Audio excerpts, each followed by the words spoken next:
Arkadaşlar herkese selamlar.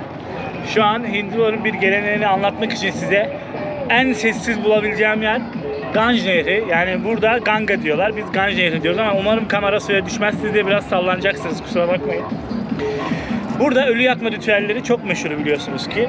Yani Varanasi, şu an bulunduğum bölge Varanasi. Burada Banarasta diyorlar. Hindular için en kutsal şehir ve dünya üzerinde yaşam olan en eski şehirlerden bir tanesi arkadaşlar. Yani Tanrı Shiva'nın dinlenme yeri, ışıkların şehri Varanasi diye geçiyor.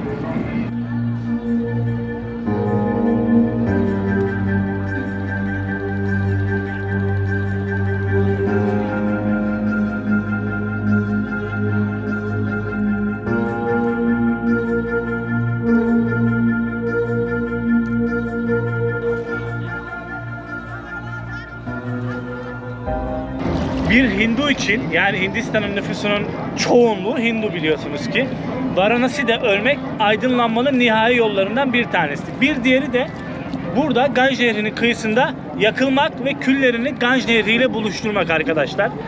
Yılda milyonlarca insan ölecek akrabalarını veya ölen akrabalarını buraya getirip burada yakıp küllerini Ganj Nehri'ne bırakıyor. Yani sayısız insan şu arkamda görebiliyor musunuz bilmiyorum, şu bölgede bulunan guest house'larda, otellerde, hostellerde 2 aylık, 3 aylık, 6 aylık odalar kiralayıp burada ölmeyi bekliyorlar. Yani burası için şöyle bir şey söyleniliyor. Varanasi insanların yaşamaya geldiği değil, ölmeye geldiği tek şehir.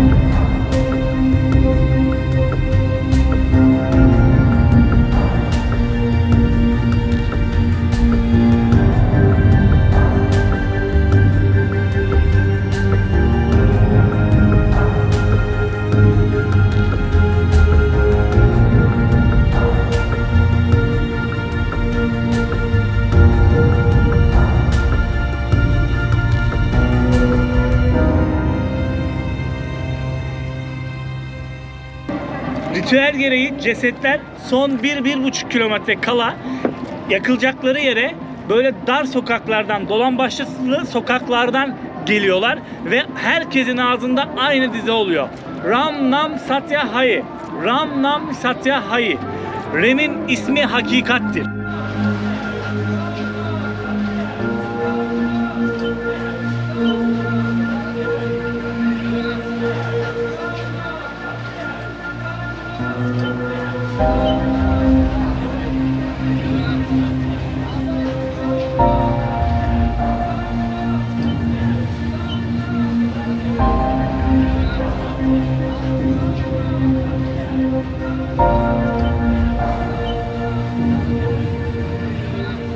Rem ismiyle ilahiler söylemenin burada nihai kurtuluş yolu olduğunu söylüyorlar arkadaşlar. Hello, namaste.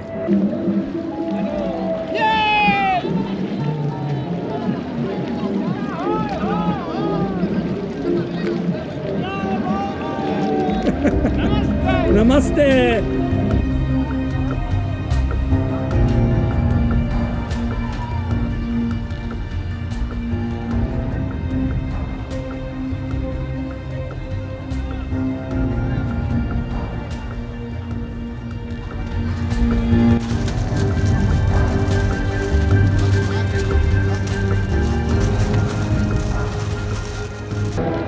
Şu an benim bulunduğum bu Ganj Nehri, burada Ganga diyorlar dediğim gibi, Himalayalardaki karların, buzların erimesiyle buraya doğru akıyor. Niçin bu Ganj Nehri Hindular için bu kadar kutsal? Bu arada bacaklarım için özür dilerim ama kamerayı koyabileceğim tek yer burasıydı. Çünkü Hindu tanrısı Shiva'nın saçından aktığını düşünüyorlar bu Ganj Nehri'nin. Aynı zamanda çoğu insanın, yani hiç hijyenik bir durumu yok bu nehrin ama çoğu insanın burada çamaşırlarını yıkadığı, kendilerini yıkadığı bir yer, suya girdiği bir yer. Yani kutsal Ganj Nehri burası. Onlar için inanılmaz kıymetli, inanılmaz önemli. Size anlatamam.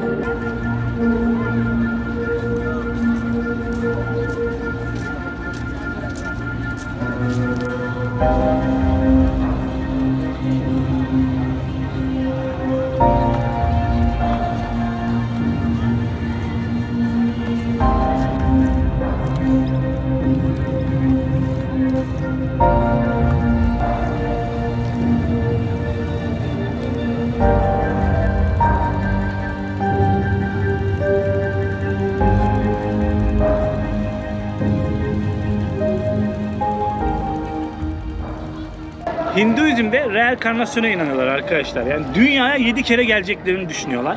Şöyle diyorlar. Diyorlar ki eğer bu hayatta iyi bir hayat, güzel bir hayat, yani ben bu hayatta iyi bir insan olduysam bir sonraki hayatta da iyi olarak dünyaya geleceğim. Ama eğer kötü bir hayat sürdüysem bir sonraki hayatta daha kötü bir hayatta yaşayacağım diye düşünüyorlar. Ve burada başlayabilecekleri en alt seviyelerden bir tanesi de köpekler arkadaşlar.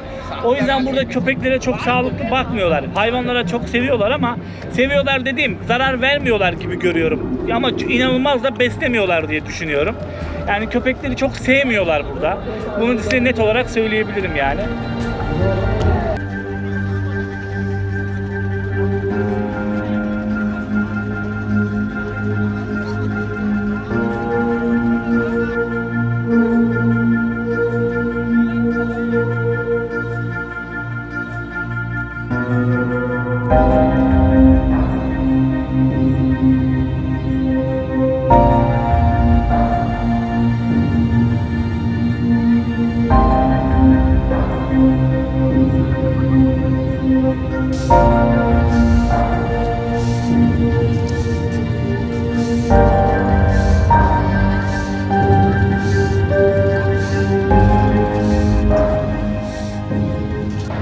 Sürekli dünyaya gelmek, sürekli tekrarlamak döngüyü buradaki Hindular için bir yük arkadaşlar.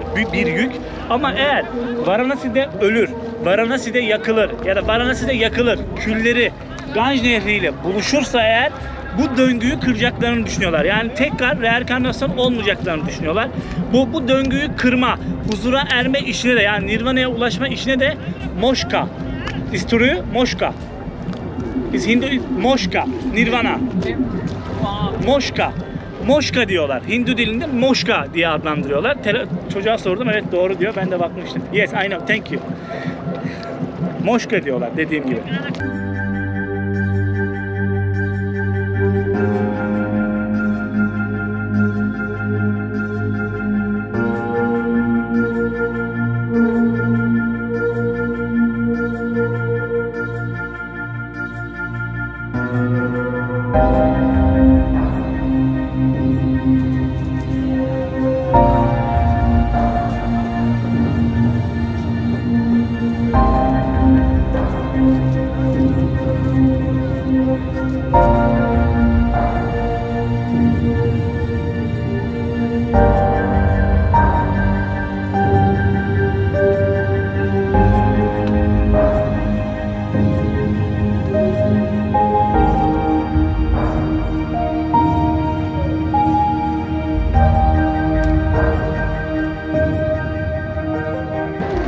Bizde nasıl böyle cenazelerde ağıtlar yakılıyor, ağlanılıyor. Ama burada öyle değil. Burada farklı bir ritüel var. Yani kadınların bu alanına, ölü ceset yakım alanına gelmesi yasak. Çünkü ağladıklarında kadınların ağlaması cesedin Nirvana'ya ulaşmasını zorlayacağını, engelleyeceğini düşünüyorlar. O yüzden sadece erkekler oluyor burada. Erkeklerden başka hiçbir akraba olmuyor.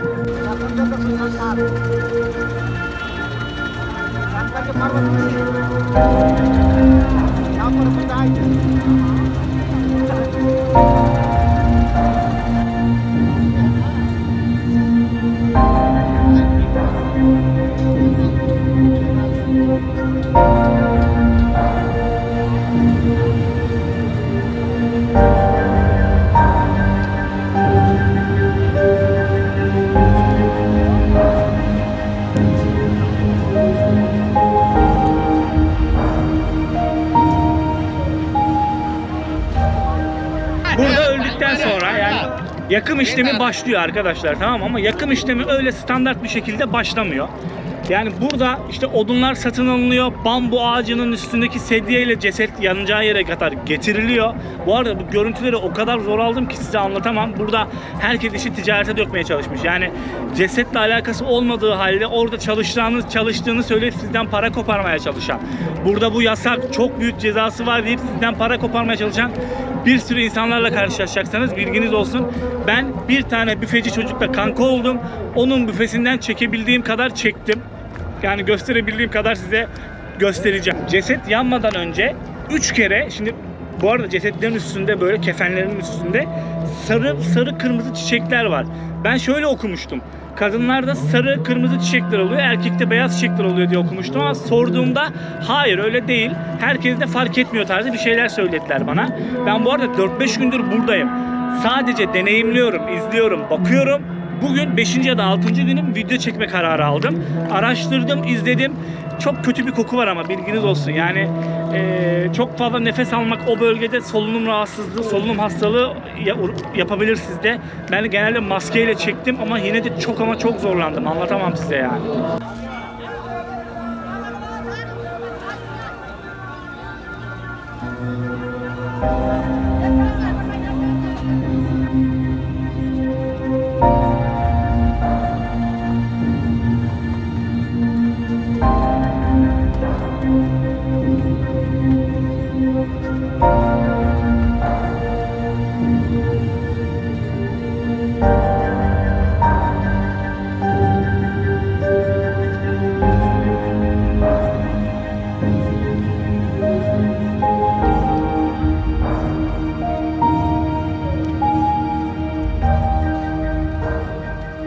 Cesedi yakmadan önce o bambu ağaçlarının üstteki sedyede 3 kere bu şu an bulunduğum Ganj Nehri'ne sokup çıkarıyorlar arkadaşlar.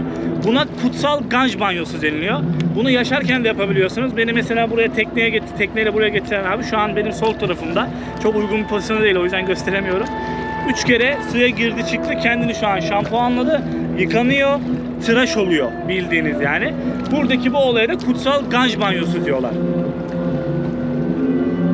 Nasıl yapıyorlar biliyor musunuz?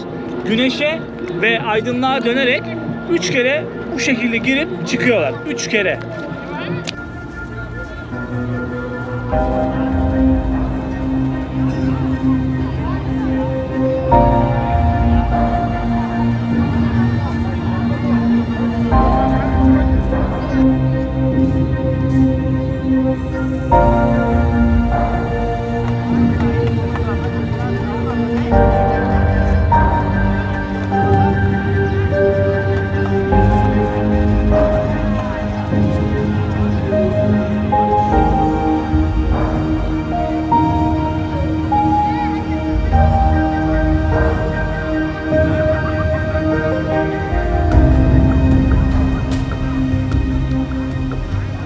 Böyle ateşi de öyle standart hemen böyle çakma alayım, çakayım, yakıp başlatayım olarak olmuyor. Odunlar vesaire diziliyor.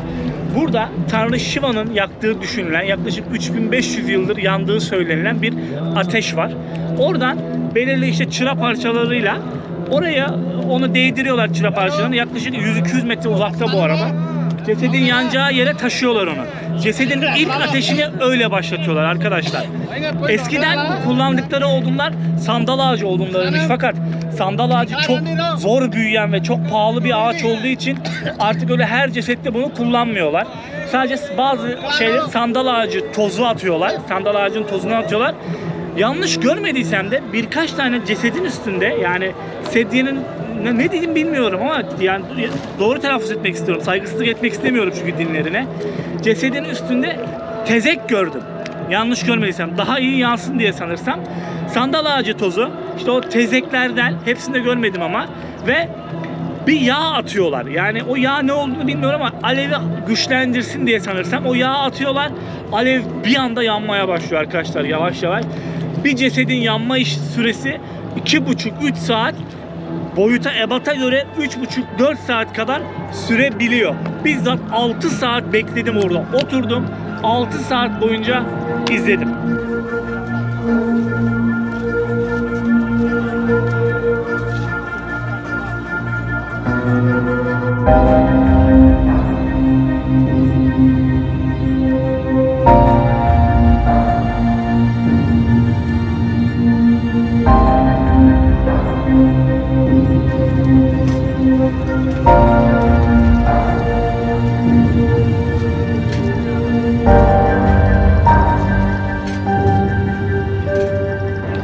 Ateşi başlatan kişinin bu arada bir özelliği var arkadaşlar. Yani komple bir beyaz giyinmek zorunda. Yani ben hep öyle gördüm burada ve araştırdığımda da öyle yazıyor. Beyaz giyinmek zorunda. Tıraş oluyor komple. Saç sakal komple tıraş oluyor ama saçını şu arka kısmında ufak bir parça bırakıyor. Bu da Ganj Nehri'nin Tanrı Shiva'nın saçından çıktığını düşündükleri için ona adanmış bir şey. Yani onu temsili bir şey yapıyorlar yani. Öyle söyleyeyim size. Çok gördüm böyle bembeyaz giyinmişler. Şurada saçlarını bırakmışlar. Çok fazla gördüm. Namaste.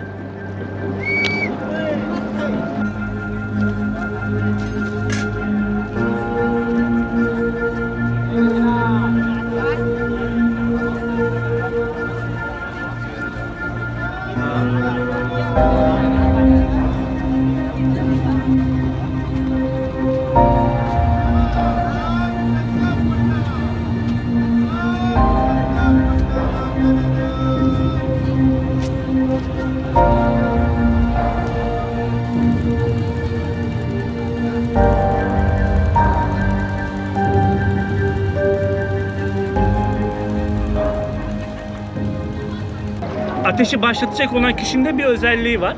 Eğer çiftten kadın öldüyse kocası ateşi başlatıyor. Ve etrafında bir 3-4 kere dönerek yapıyorlar bu işlemi arkadaşlar. Yani değişiyor. 5-6 kere de dönen gördüm. 2 kere de 10 kere de 15 kere de dönen gördüm. Kadın öldüyse eş yakıyor. Eğer baba öldüyse en büyük oğul yakıyor. Oğul öldüyse baba ya da yine en büyük oğul yakıyor.